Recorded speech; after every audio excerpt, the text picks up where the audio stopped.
Unveiling the future, predictions with passive voice and modal verbs. Hello, language enthusiasts. Today, we're going to explore a very interesting part of English grammar: making predictions using the passive voice with modal verbs. This is a powerful tool for expressing not only what will happen but also what might, could, or should happen, all in a passive format.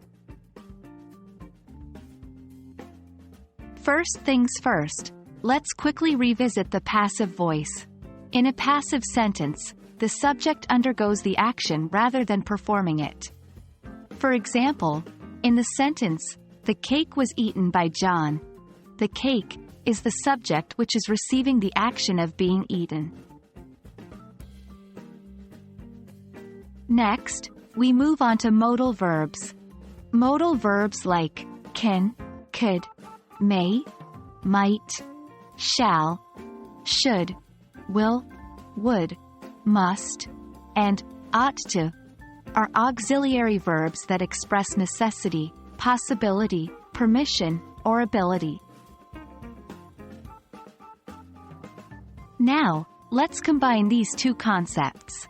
When we combine passive voice with modal verbs, we get sentences like, "The window should be closed," or "The test must be passed."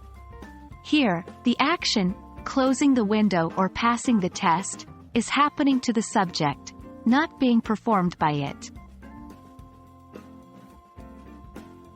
Let's move on to our main topic, making predictions.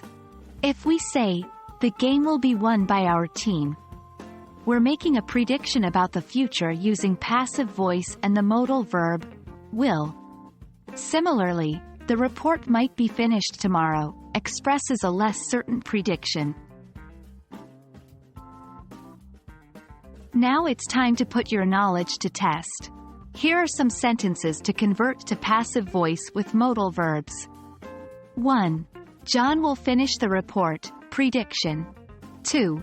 They might cancel the event, prediction. 3. Someone should clean this room, advice. And that's a wrap on making predictions with passive voice and modal verbs. By now, you should be able to not only understand this concept but also use it in your day-to-day communication. Remember, practice is key.